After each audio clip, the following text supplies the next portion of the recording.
Hi, welcome into another episode of the Goodman and Hummel podcast. I'm Jeff Goodman. He is Rob Hummel, and you look a little tired. I gotta say, you look a little tired for this one. My dedication to the pod cannot be questioned any longer because I didn't get home until 2 a.m. last night. And here we are at 9 Central, which isn't super early, but I also could have used another hour of sleep probably. But because I just grind for this company and probably don't even get paid for it, I am up. We pay you well. Doster, don't accuse Doster of not paying you. You get paid. Who are you kidding? I just asked Doster for a Final Four credential. And he said, what if I say no? I said, fine. Then I won't do any shows. I don't care. How about, hey, your schedule compared? Give me the NBA players' schedule when you were in the league, because everybody, those afternoon naps were like a thing that everybody did, right? Like they weren't power 20-minute naps either, were they? No, they're like an hour and a half, 2 hours for some guys. But honestly, everyone talks about how in the NBA it's so hard and the travel's so hard.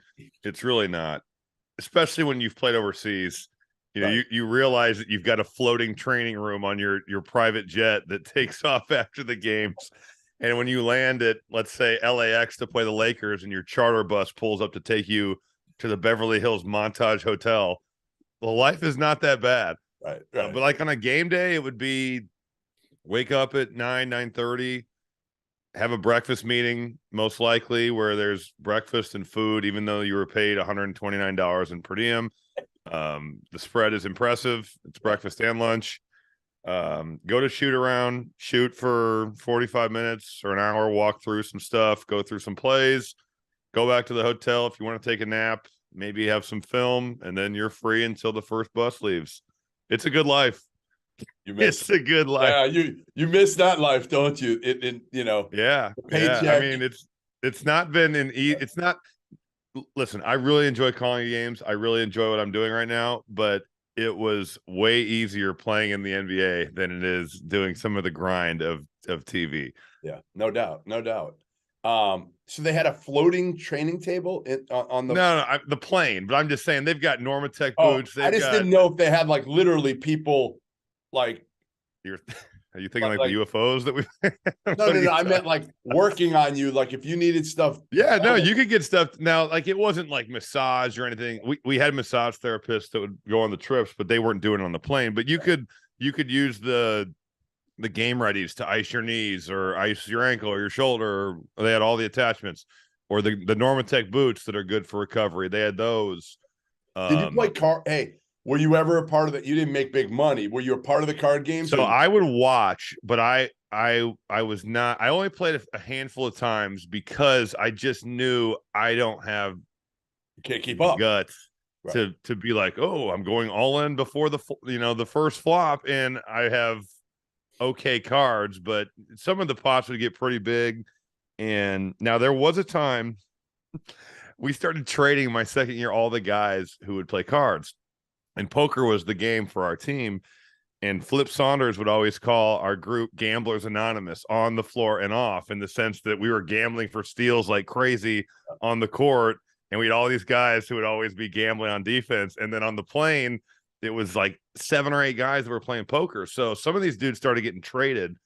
And the guys that were held over wanted to play so bad that it got to the point, and I would always just watch.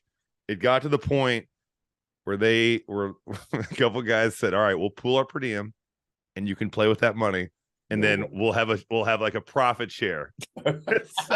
so I was playing with who are the guys that were covering you? Who were the guys? Kevin Martin gave me his per diem. I want to say it was JJ Barea gave me some of his, and I played with those 2 guys. And then it was, but I like poker, and I haven't played it a lot since high school. It was so big when I was in high school with the Texas Hold'em being on TV and all that. I know it still is, but it doesn't have the same juice as it did when the World Series of Poker was really big. But yeah, I played with their money, but they wanted to play so bad, and then guys started getting traded and shipped out. And so I ended up playing with a little bit of a couple guys per diems, and it was fun. I mean, it really was, but the pots were uncomfortably big at times. You know, they played the first year with KG, second year with KG. Did he play He cards? wouldn't. He'd watch, but he wouldn't play. He Really? wouldn't play. I can only imagine KG playing because like there's no bigger competitor than KG. I mean, yeah. we should have honestly, it'd be great. It'd be a great episode. Literally, have people who played with Kevin against Kevin Garnett. The shit he did was insane on the court. I mean, some of the tactics he used to intimidate were He is a genius. He really is. We were at Staples and we were playing, I believe, the Lakers. And I was on the bench sitting next to him, and he started yelling at a random player about these gambling debts that he owed him.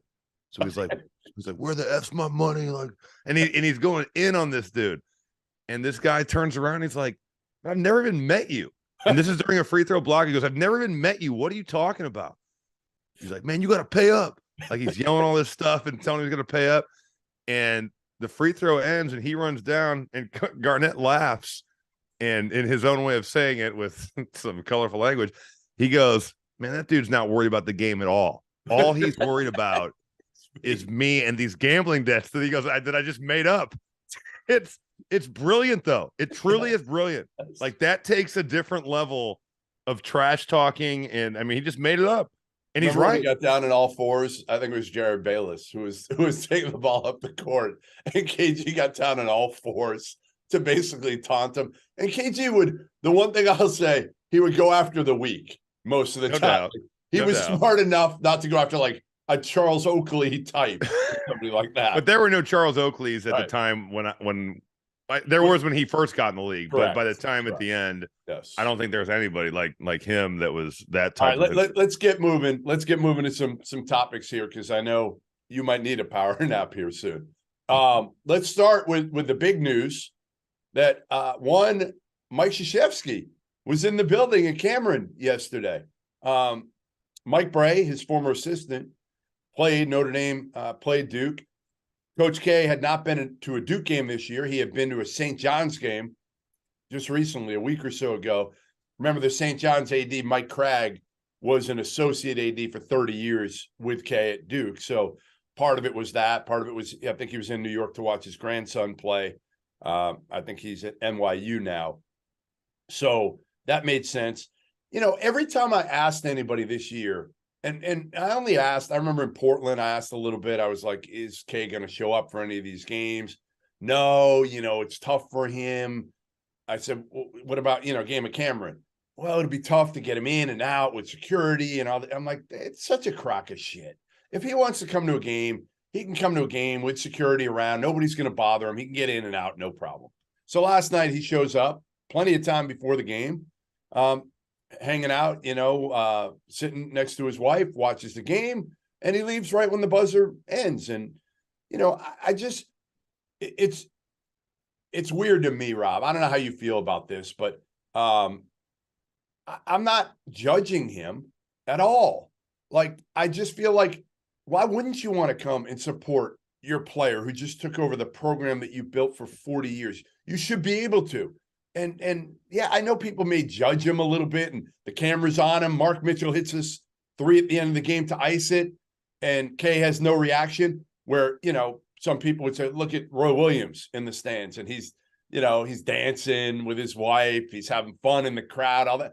To each their own. I'm not judging them. I'm just saying, like, be there. If you want to go to a game, go to a damn game. But maybe he doesn't want to. Maybe he's like, dude, I've done this for 40 years. I've been in the gym for 40 years. I can watch at home on TV. And I agree. He should support John. And I'm sure he wants to support John. And I'm sure he is supporting John. But I think, yeah, right. But maybe he just doesn't want to go.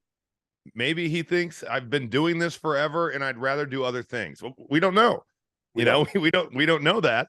But I think it is cool that he got to go back. And was it handled appropriately? Like, yeah. It was, yeah. Then maybe now he'll see that and he'll go to more games.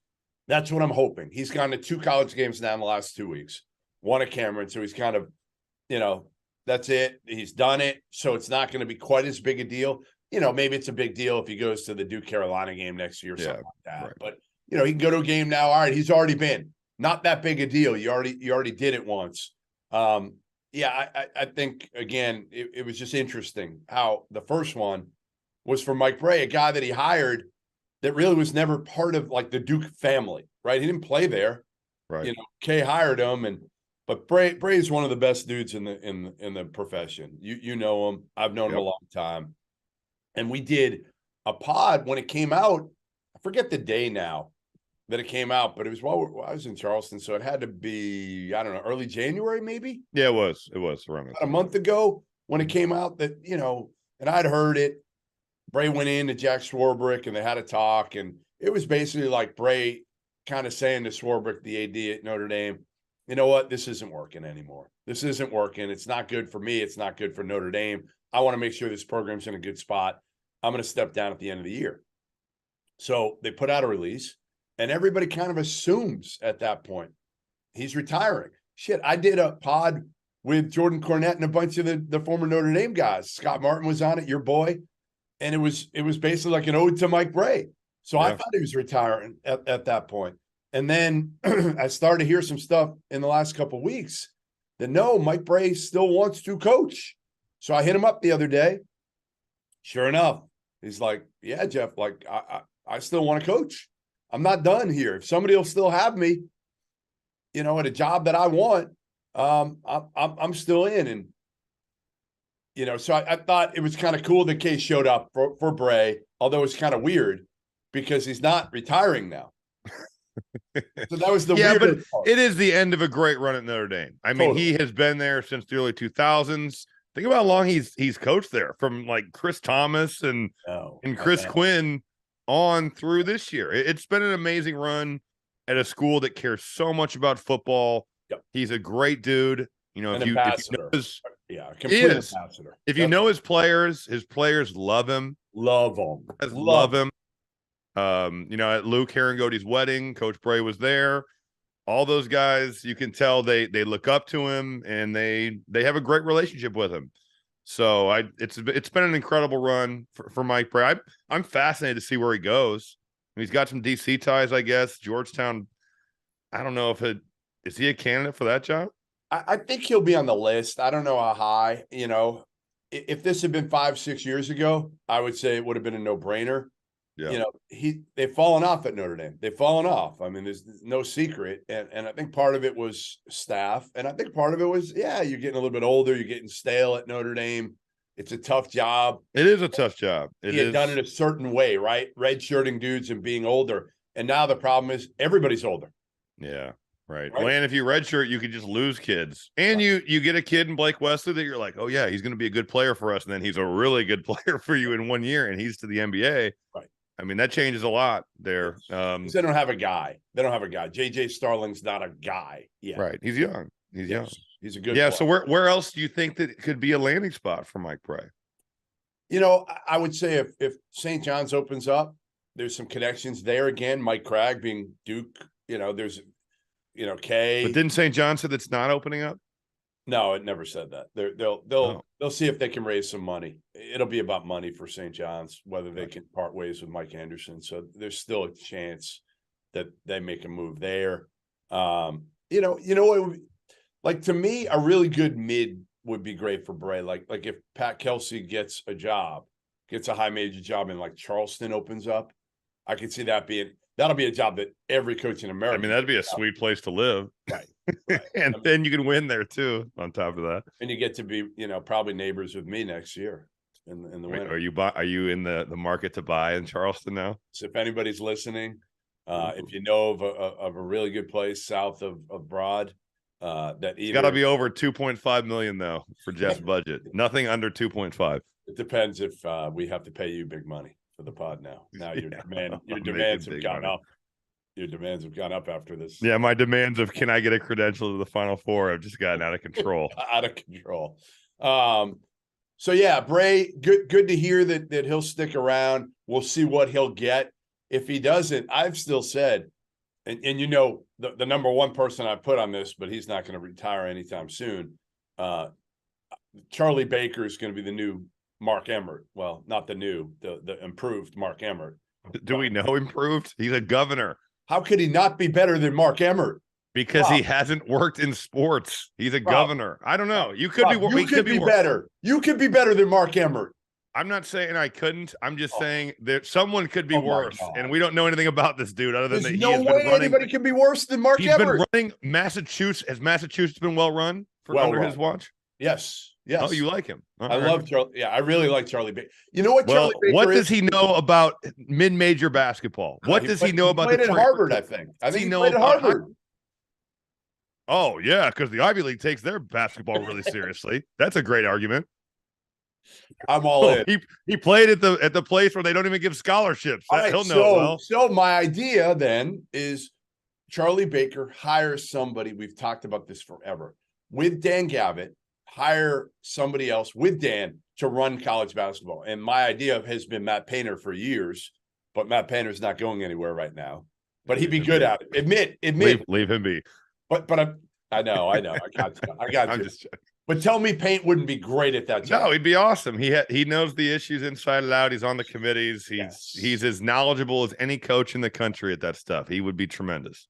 Mike Bray would be pretty good. He should stay the coach at Purdue. That's fine. All right. Mike Bray would be pretty good at it too. Mike Bray would be great. That's all I'm saying. Because you know what Mike Bray is? Here's something. I probably said it on that podcast, but maybe I didn't. Mike Bray, kind of like you're similar to Bray in this respect. I don't want to compare you to Mike Bray in too many respects because he's an upstanding human being, a great guy. All of it. No, I know where your bodies are buried. Some of them at least. Your high school buddies told me plenty of stuff off the road. Yeah. But I think both of you have the ability to tell it like it is without offending people. And that's a gift. That is for both of you. I think you can be honest.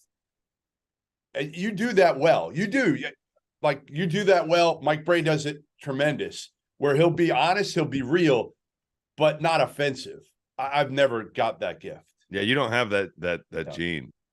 I don't. You're too Boston. You're too much like Charlie Baker. Yeah. No, Charlie, I think is probably smarter than me about that. Hopefully, we'll see. Let's hope so. But yeah, I think Bray would be good at it. All right, let's move on.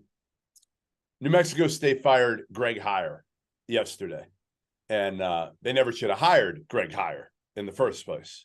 I know that sounds weird, but Mario Mocchia, the AD there, hired him this past year to replace Chris Jans, who took him to the NCAA tournament, took him to a win over UConn, and then he left for Mississippi State. Greg Heyer's background, Rob, I'm going to give you a little background about him. All right. So he was with Greg Marshall when Greg Marshall strike one hit Jack Morris. He punched him. So Here's the background. Little background on it. I'm doing the story in Greg Marshall 3 years ago, and I'm calling like 50 people. Literally, I called within a 5-month investigation at least 50 people, former players, former coaches, you name it, everybody. One of the calls I made, and I'd already gotten all the information from the players, from everybody that was there, what happened, got their accounts. But I literally called everybody that was there that I could talk to. I called Greg Heyer. Hey, Greg. And I knew him a little bit. Not great, but I knew him. Greg, here's the deal. I'm doing the story on Greg Marshall. I know you were there for the punch. Players told me you saw the punch. You were right there. I want, basically, I want to know on the record or off the record whether you can confirm this. Oh, Jeff, I can't talk about this on or off the record. I can't. And I'm like, Greg, you let this happen at the time. You let a coach punch a player at the time. That was a while ago. I get it. So you made a mistake there, not standing up to the coach and being a man. I said, you're not going to be a man now and tell me off the record that it happened. You don't feel bad that you didn't do anything then for the player, that you're now not even going to tell me that it happened off the record? No, Jeff, I can't go there. I lost all respect for him, Rob, all respect for him. And now all the stuff that came out, again, he was there. He's a head coach. When a fight happens at a football game between his players and at New Mexico, right? At a football game. And then I think the football game was I don't know if it was at New Mexico or New Mexico State. Anyway, his players are involved. Mike Peake's one of the players involved in the fight. It's on video, everything, whatever. They know about it. I don't think they did shit to the players in terms of, suspending them or anything like that. It's preseason. It was like mid-October. And then Mike Peake goes, they play at New Mexico, and he is lured by one of the people in the fight, one of the students from New Mexico, through one of their friends, a girl. They lure him to an apartment building through like one of those dating apps or something.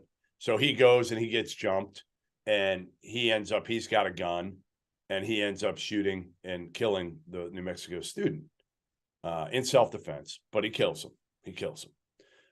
There's some stuff that happens after that where Hire is questioned by the police, and he's all over the place, not really being forthcoming with it. 3 players picked up Peake in a Camaro after the shooting, and they're still able to play.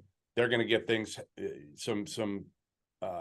I don't know if it's police. I don't know what it'll be, but they're going to get things where they get hit here soon. And now you've got this hazing incidents, okay, by a younger player on the team a few days ago, where three of the older players are hazing him over and over and over. And it started, Rob, a week or two after the shooting, okay, in the locker room, some of it outside the locker room, where these 3 players are over and over hazing this kid, telling him to take off his pants, and basically doing things to him in front of the entire team.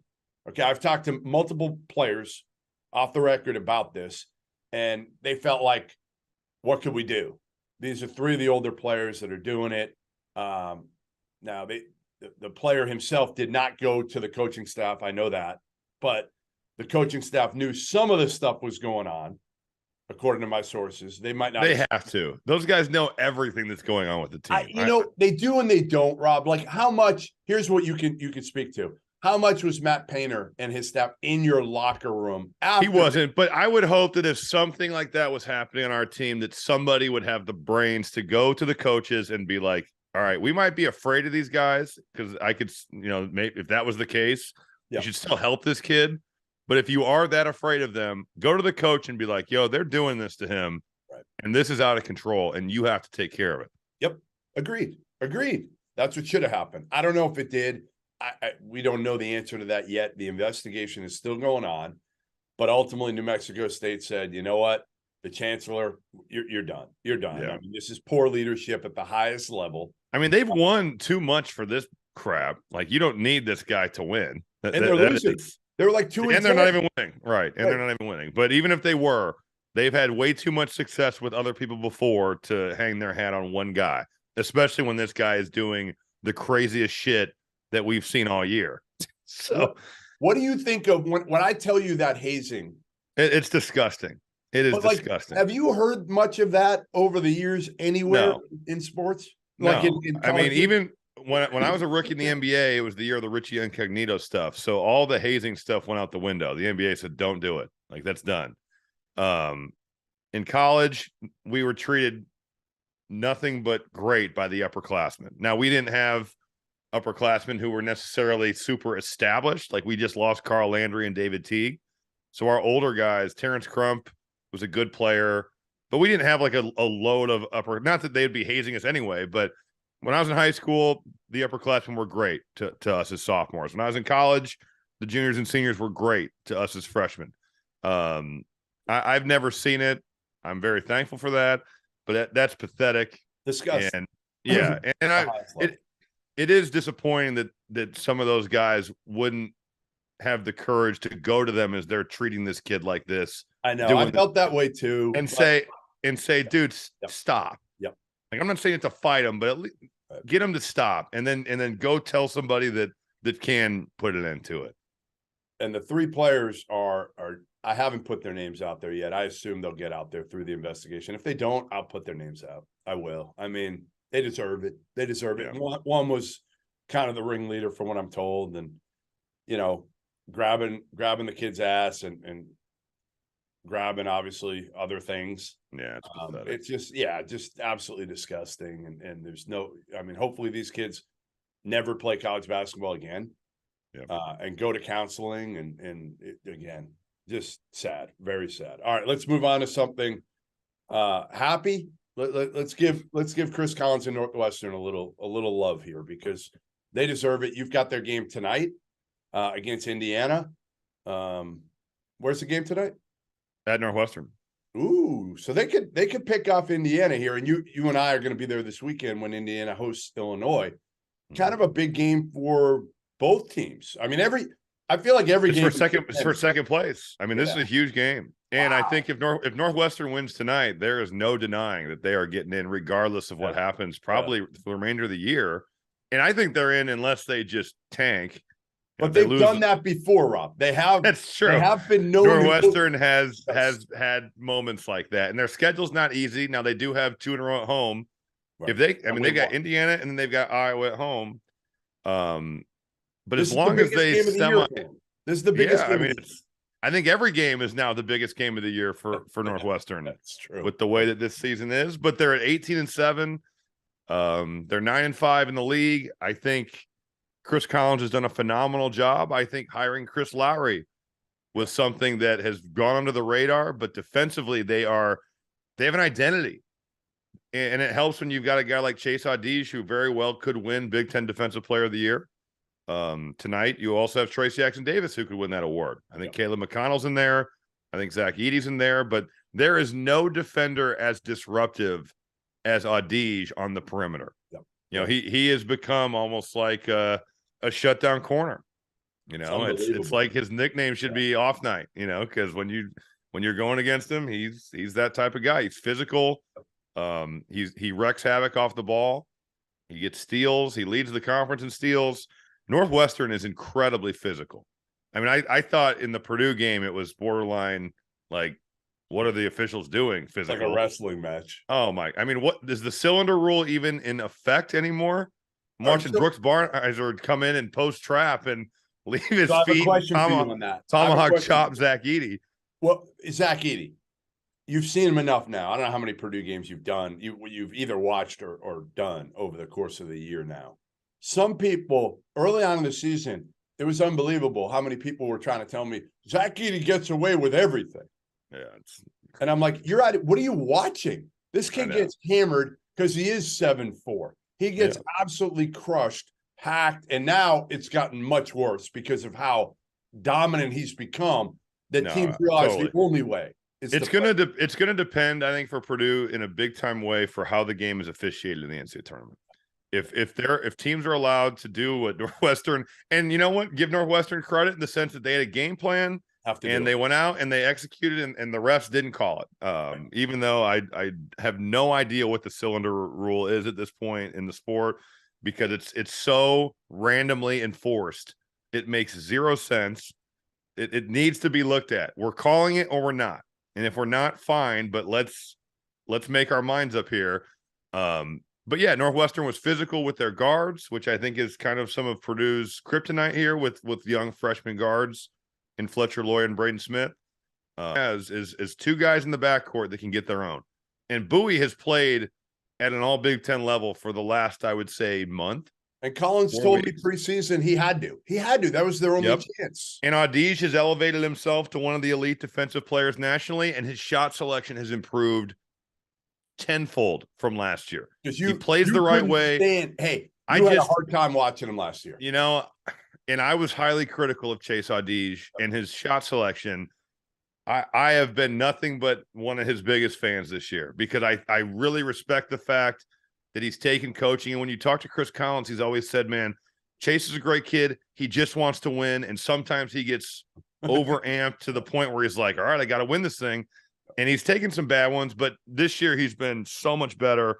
You know, they've gotten guys like a Brooks Barnhizer, who has really elevated his play, had the big game at Ohio State. Matthew Nicholson's made a big impact. He anchors their defense. He's physical. He blocks shots. You know, he has been a quiet revelation. And then I think Chris Lowry bringing the scheme, he's as good of a defensive coach as there is. Those Southern Illinois teams guarded their asses off. And I think the fact that they post trap everything. All right, you've got an identity. Let's work on it. Let's get good at it. Let's rotate out of it. And they do. So I give Northwestern a lot of credit. I think going forward, if you're the Cats, you got to extend him. I think if they make the tournament, which I think they're going to, I think Chris Collins deserves an extension, and the university and their boosters. I think the mindset has to be, all right, we've got this COVID year with Audige and Bowie. Yep. We have to commit to some NIL to keep them there and bridge this to the next class that Collins can bring in.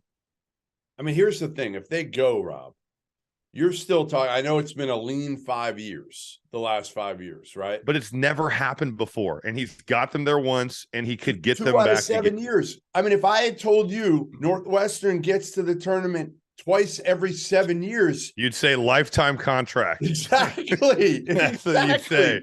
You'd get him the lifetime deal.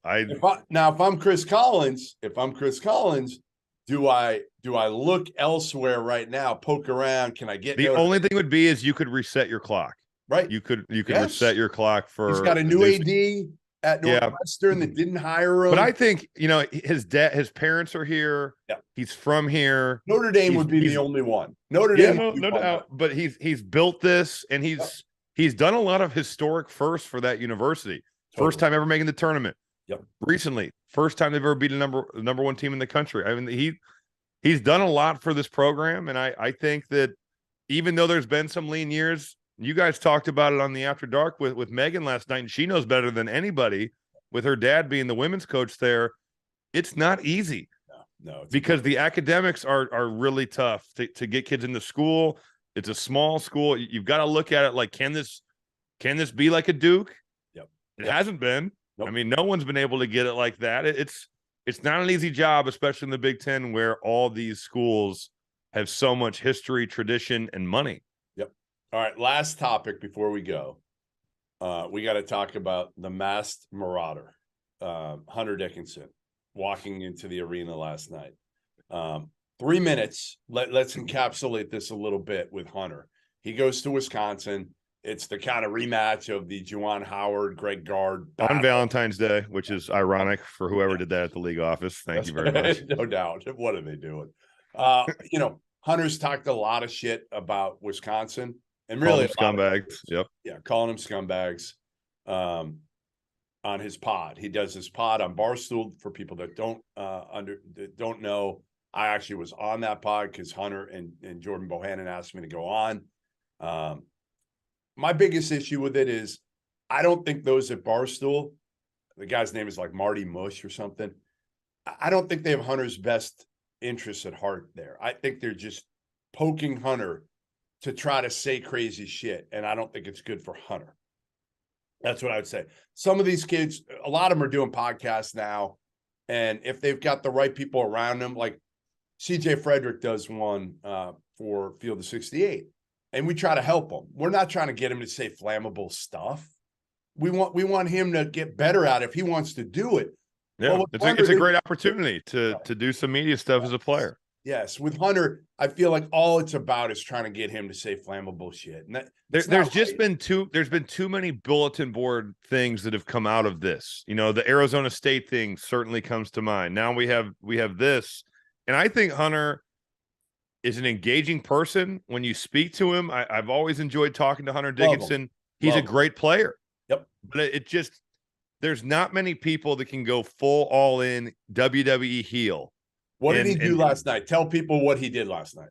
Well, he wore the ski mask into the game. Yep. And then he certainly had leaned into talking crazy shit to the Wisconsin student section. So it became in the starting lineups.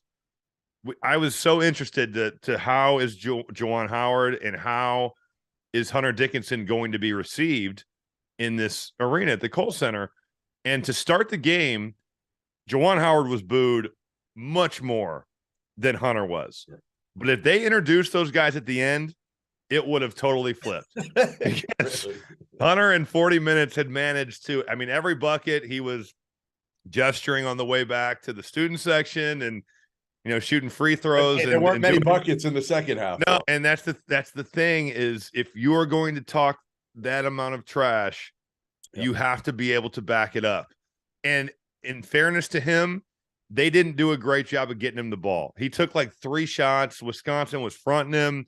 and changing up to 3/4, and the guards weren't doing a great job of getting it to him. The ball wasn't moving. He was trying to post up for the next pass, but then the next pass wasn't getting to him. And those bigs are at the mercy of the guards to get them the rock. And you cannot wear a ski mask into 14-12 Wisconsin and lose and play and get 12-9. And when you're do believe I like Hunter Dickinson. I enjoy talking to him. I agree with you that I think this podcast is not set up to help him. I think it's set up to get Barstool clicks and likes. And that's what I think about the way that pod has gone. But I think it's great that players have pods. I think they can. Here's my take, Rob. Here's my take. They can practice. There's a lot to like. What does Hunter want more than anything? To get to the NBA, right? That's what he wants. How is this helping him? In the view of NBA guys, how is this helping him?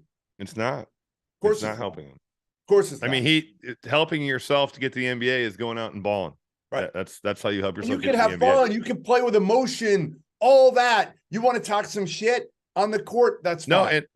And I think he does that, and I think that's fine. There's nothing wrong with that. There's a lot of guys that talk trash, and I think that it's something that gets certain guys going, and I think that it gets him going at times. But the crazy thing about Hunter Dickinson is it's by no means has he had a bad year. He's top 5 in rebounding, scoring, and blocks, in the Big Ten.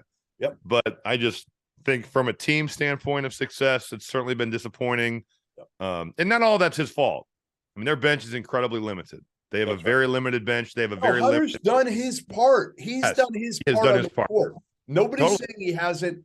Again, and I'm not even blaming all the podcast stuff on him other than the decision to do it with the people he did it with. That's my biggest problem. If he had done a different pod with people he trusted, they would have told him, you know what, Hunter, cut this shit. We're not going to put you in these spots, number one.